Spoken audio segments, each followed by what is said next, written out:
E aí galera, tudo bom? Mais uma vez eu tô aqui matando a saudade de vocês, aguardando para, se Deus quiser, estarmos juntos aí rapidamente.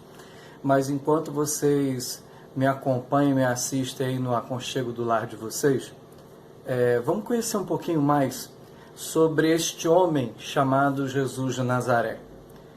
Jesus foi, sem sombra de dúvidas, um grande, podemos dizer, um agitador político da sua época.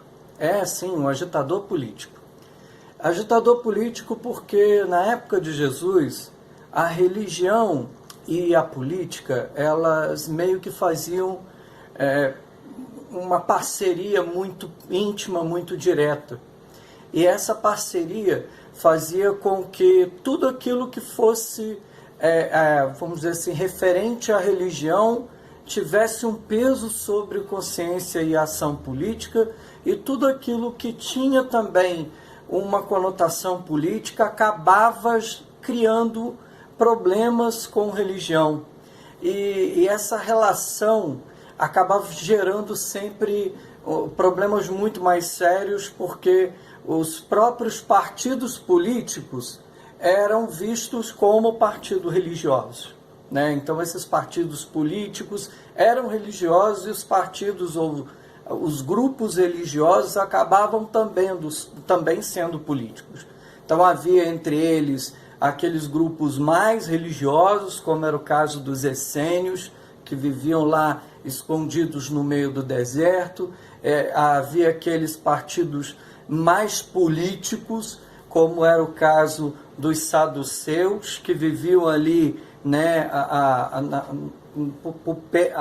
nas proximidades com os reis, com os imperadores da época, e também havia aqueles partidos que acabavam meio que pegando em armas, que era o caso dos zelotes, que por vezes até tentaram se aproximar de Jesus sem muito sucesso.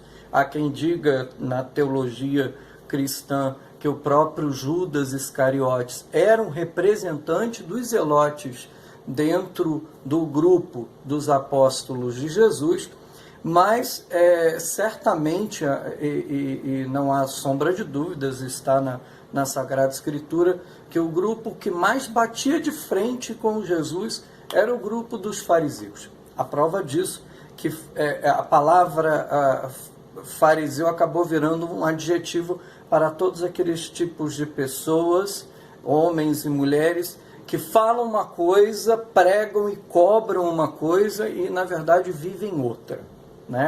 Jesus, então, entra na vida pública, ele se revela publicamente dentro desse contexto, de um contexto farisaico, de um contexto de saduceus, de um contexto de pessoas que querem o tempo todo e esperam, porque era assim que o judeu imaginava na época, que o Messias, quer dizer, o Cristo, o escolhido, o ungido de Deus, viesse como um grande rei, como um salvador poderoso, que por vezes se misturava com a política e queria revelar-se o salvador que queria libertar o povo do jugo dos romanos. Mais do que isso, até alguns partidos e alguns grupos político-religiosos, por assim dizer, esperavam que Jesus fosse virar literalmente o jogo. Quer dizer, que o judeu deixasse de ser escravo e passasse a ser dominante. E Jesus então vem dessa forma mais simples, como a gente já viu, já conhece, que é um Jesus, um Messias que vem simplesmente desprovido da grandeza, da magnitude dos reis, dos imperadores, dos guerreiros da época. Ele vem vestido de trapos, Ele vem como um homem pobre, um homem simples da sua época, o filho de Maria de Nazaré, o filho de José, o carpinteiro.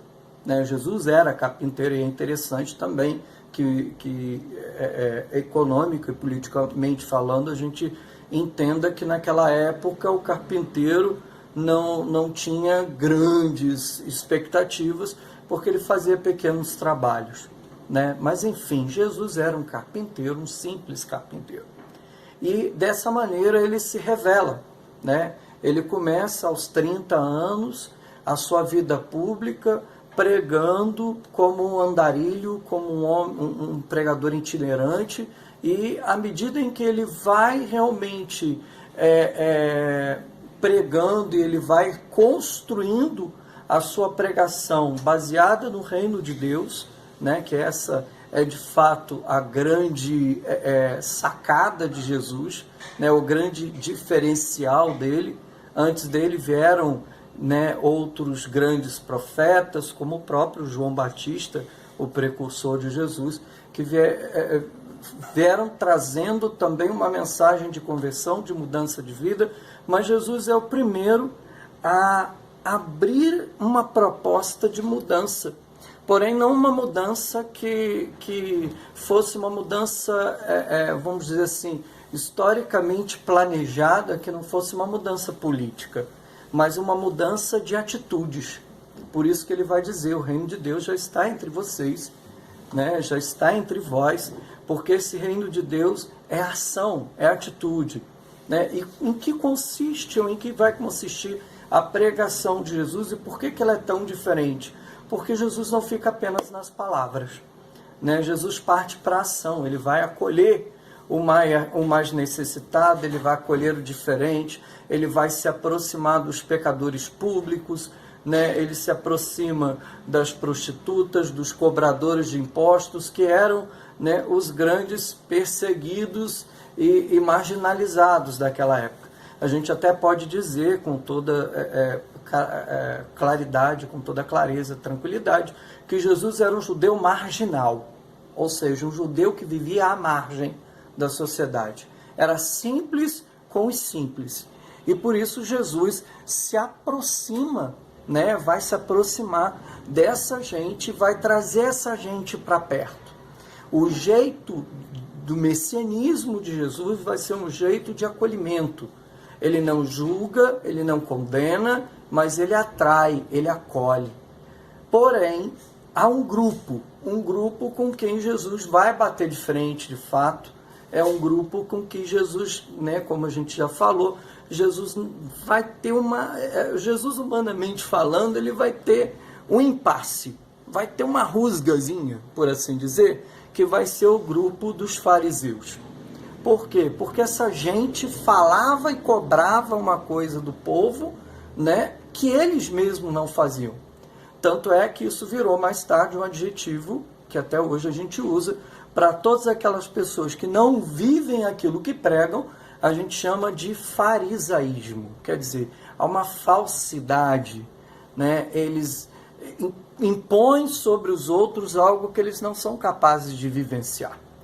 E Jesus vai viver essa experiência de Deus de uma tal maneira, essa proposta, né, de acolher o próximo como ele é, de uma tal maneira que ele simplesmente vai abrir mão de tudo. Ele abre mão da própria vida dele pelo outro, né? Então ele paga com a própria vida, isso a gente vai ver mais tarde, mas como vocês já bem sabem, ele paga com a própria vida o amor dele. É engraçado a gente falar dessa palavra amor, né? Uma palavra, infelizmente, hoje em dia tão falada, tão dita, mas tão desprovida de sentido, né? Talvez a palavra hoje mais adequada seria acolhimento, porque Jesus acolhe realmente sem nenhum tipo de preconceito, sem nenhuma forma de condições. É isso. A abertura de Jesus para o próximo, ela é incondicional. Ela não impõe condições.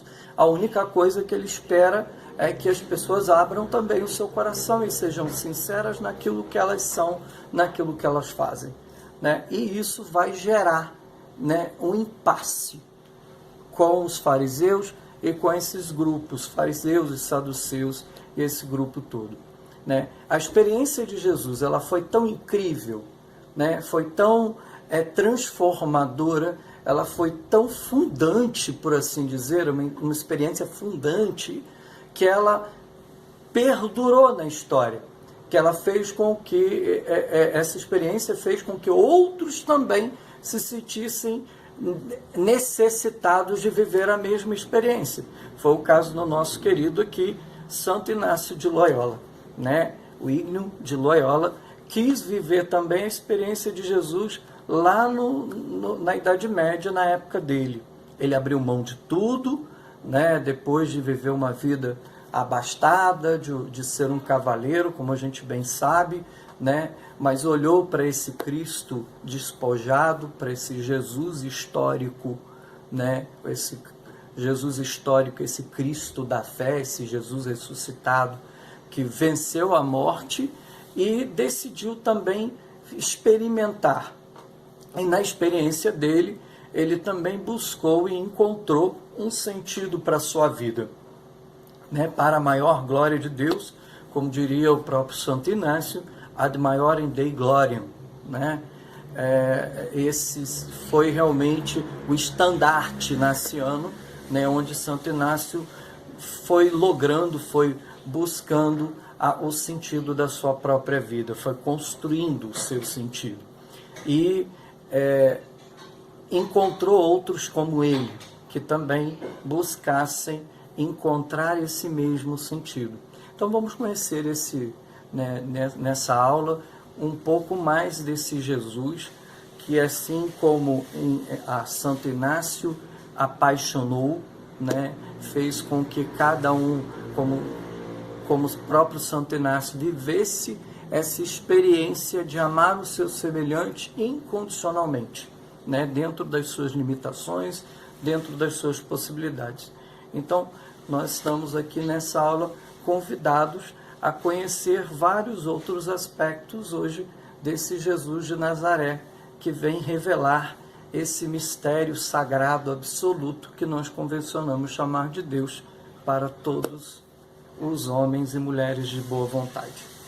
Falou, galera? Então eu fico por aqui. Dê uma olhadinha no material com carinho, que ele foi feito especialmente para vocês. Paz e bem.